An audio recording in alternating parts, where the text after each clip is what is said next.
Hello and welcome to another free code session. My name is Jason Bach and I did a release for Rocks 711, and I did that because there's enough bugs fixed in that. And when I figured out for the CodeGen test application what was going on, I fixed that and found more issues and more things that I need to address. I said, just make a release and I'll have a 712 milestone now where I will try to address more of these bugs and hopefully clear the list. Though I have been going through and figuring out what other packages should I add. So I just came up with a random list of NuGet packages to see if I can include them. I tried to use Wolverine. I got some package restore issues. I'm not sure what the problem is there. I may take a look at that later. The other thing I want to add to that CodeGen test app is a way to say, for this assembly, I can't go all the way up to the package. That would be something nice to say, hey, a package contains assemblies. These assemblies contain types. There is a hierarchy there that you can't get to. At least I don't think you can. You can say from a type, what is its assembly, but from the assembly, what package did this originate from? Might be something to look at. I just want to get a count of, for this assembly, this is how many types we found, because that way I can get a clear indicator if I added something or if a package changed, if it suddenly made all the types not mockable, and then I can just move on from there and take it off. And then I also want to keep a list of packages I've tried in the past that didn't have anything, so I either don't try it or at least I know it's something that doesn't help. Okay, so that's that. So I'm gonna just try to fix one or two bugs. This is the day before I go to VS Live. I leave really late Wednesday night, and I just felt like doing a video in the afternoon and getting something done. So I got to be very careful because I don't want it to go too far. So what's on the docket? I'm going to try this one. So this was just a mistake I did, which is I always thought that if you have an event, even if you don't use an event handler, that the server, like in this case, server maintenance event, does not derive from event args. I thought with an event itself, it's always going to derive from event args, but that's not true. If you use event handler, I believe that's actually typed to, it's constrained to be event args. So if I just go to some random file here, and let's just pull out event, let's just say system.event handler. So that's interesting.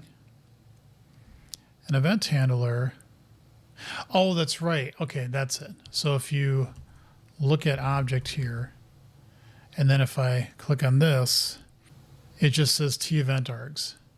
But there is no constraint on t-event args. You did notice, though, that if you just use event handler, it assumes that it is event args. So, yeah. So the point is, you can't assume that what's going to come through an event is an event arg. So I'll make a branch, put this code and this test in there, make sure it fails, and then I'll see what I can do to fix it. Okay, put the test in, got the code, and this is the line of code where it's failing. So when we do add raise event, we're passing in the args here, and the args is of this type, but I think add raise event assumes that this is going to be event args, and it isn't. So we just need to make add raise event take object only. So let's see what that takes. So if we say add raise event, that is here, and that is raise event information. Oh, that's right, because that's actually the thing that's taking both of them. And yep, that's where it is event args. So let's change that to, well, you know what? Let's, I'm not sure how much this is going to break. T event args, that, and then this becomes t event args. And you're complaining because, can we say here type? No, that would be up here. Type parameter, the type of the event args. There, okay. So let's just do that, because in this case it'd be whatever it is. So let's say, I'm not sure why this was even coming up. Why did I bring that up? I don't know, don't care. Let's try this test first, because hopefully this just all falls out and everything just works. But I'm a little skeptical. Yeah, build failed. Yeah, that becomes really problematic. Shoot. Well, that's disappointing, because we can't assume that we'll know all the types. Okay, fine. We can't do that. So let's take that off. Do that. And we're just going to have to say it's object, because we have no other type to do. Okay, let's see if this builds first. We're widening the type, so I don't think, I mean, is this a breaking change? I don't think this would be technically a breaking change, because this is public. It actually is a type that has to be visible. Oh, well, we failed something. Oh, funny how things have just trickle characteristics as you just keep going up and up and up. Oh, wow. Oh, man. Oh, no. Oh, that's because it's saying, yeah. So that's probably a shutdown and start up again type of thing. But let's just see, is there anything not in integration tests that fail? Okay, so that's good. So I think we should be able to still just run this test, because it's the integration test project doesn't have to be built for this to run. Oh, it still failed. Oh, is it because there might be a, oof. Is it just mismatch? Oh, it does not. Oh, I know. Because we're doing iRaise events, and if we come down here, iRaise events needs to be object. I don't think it gets system object, but I think that's actually going to cause potentially some other, and that's probably why the integration tests fail, because it's an interface that's not being implemented correctly, and it's still failing. But I wonder if it's because it now has text issues. Yes, it does. Okay, so that's better. It's better-ish. So we say yes. Oh, because we're not generating the code right. Okay, that's correct. So we have to find, do I have that line just in the code? Yes, I do. I'm lucky. Except I don't know if you just say object here. I don't know if it's that good enough. I really don't. I think it is. You see here we do string. If I come back here, you were just doing string. So I'm guessing object is good enough. So let's give that a whirl. So I'm already at almost 10 minutes. You thought this would be easy. And it passes. Yay, but I bet we're going to get a lot of failures, or at least some failures, because if this generates in other pieces of code like it would down here, this is no longer that. This is just object. And so we're going to see other cases like that. And this is in the event generator test, so I know there's probably examples of this. Yep, here too. Object. Okay, so those three would be fixed, but we have to shut down and start up again, and we got to run all the code-gen tests to make sure that this is truly fixed. And what I should do again is, because I need to be consistent with this, is in the integration test, do I have anything with events? No, I do not. So let's do event tests. Yeah, I do have tests in here that have to do with events, but what I really want is something that is just for that. Did you, oh, you're, okay. You're tired. You needed to think about it. Okay. That's fine. sometimes we are all tired when we code. And we need to, I don't wish this would just make this, again, I know I've complained about that in other episodes, but, okay, so, I shut that. I shouldn't have shut that. We want to event generator test because we're basically going to steal this. So we're going to say not event args. Okay. I use not event args because that's what you're like, not event args. And what we want to call this, not event, because I've got no other better name. And yeah, do we do this outside? No, I don't want to look at that. I want to look at something up here. I keep forgetting. Do we do these? Yes, we do. Okay, I'm sorry.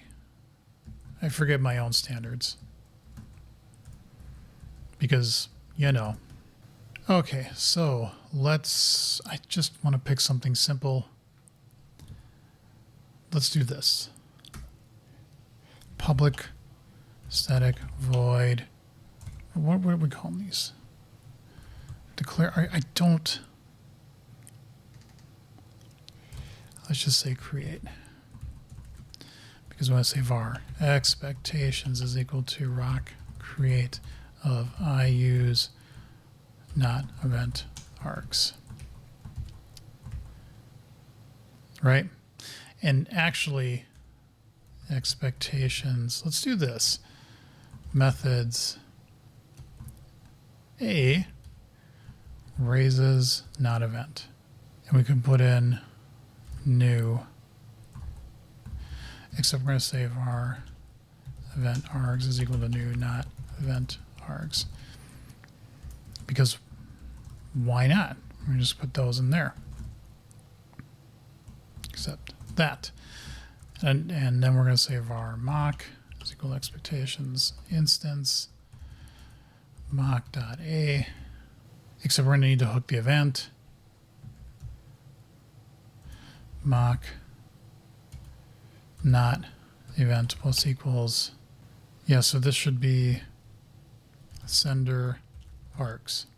And we want to have not event args, mock event args. We don't assign it. I'm going to say here mock event args equal to args. And so when we call A, we should raise that. We get event args. Whatever that is passed in here would be this. And so we want to say assert that mock event args is same as event args. And of course, we also want to say expectations verify. Okay, but I'm going to do this shutting down and starting up again. Why are you complaining? Oh, shut up. Ugh. Yes, and we're going to put it around everything. There. Are you happy now? Yes, you are. Okay. Shut down, start up again. I'm going to run all of. Why are you complaining now? Use of unassigned local variable. But you are assigned here. Is that going to shut you up? Yes, it will. Okay. Shut down, start up again, and I'll come back with the results. Okay, quick update. Everything passes except 3, and all 3 of them look like they're the error that just simply needs to change the generated code from system event args to object. All the integration tests pass, so that's good. So just change these 3, then run the code-gen tests and see what the results are. Okay, I haven't run all the tests yet, but I ran into another thing here because this bug was originally found on this type. And it was saying there was an inaccessible member. And I'm like, why is there an inaccessible member? And then I started digging into it. And I'm like, this is like, I think I ran into this before when I was trying to come up with the test case for this. And then it hit me. I forgot to include a reference to system.net endpoint, because what happens when it tries to do inaccessible members, it says, oh, like the type of the endpoint type is like an error type. It doesn't know what it is because I don't reference it here, and so it doesn't know how to include that in all the references. So long story short, I had to fix that again. So just to confirm, yes, this works now, and so this type is fixed. And we're just going to run all the other tests just to see what happens. But I have to keep reminding myself, do that because it shouldn't be an error. But one other thing I think I should do is when I say I have inaccessible members is to potentially turn that into which members are inaccessible. Like add that to a list, because when I see it, I just see a true or false. But it would be really nice to see which ones are inaccessible for debugging purposes, because then I can go, oh, yes, that was inaccessible or that wasn't, if there's ever a case to run into something. So I'm going to put in another issue. It's something to fix for 8. It doesn't need to be fixed now because it doesn't come up often at all, except if I make a mistake like this. But to do something to say, create a list of inaccessible members for debugging purposes, and it would just be a small enhancement. So run all the code-gen tests and let's see what happens. Okay, there's still errors there because I'm referencing packages where Rock still has errors with them, but I'm convinced I fixed this because when I ran the one type through it, it ran just fine as soon as I referenced system.net endpoint, and then I was good. So I'm going to consider this one to be closed and move on to another one in a upcoming episode. There's, like I said, I think I'm going to have 6 or 7 left. So there's 1, 2, 3, 4, 5, 6, 7, 8, 9. And then this one will go away. So there's 8 left. So yeah, there's still some work to do. Thank you all for watching. Leave comments and questions below. See you in the next episode.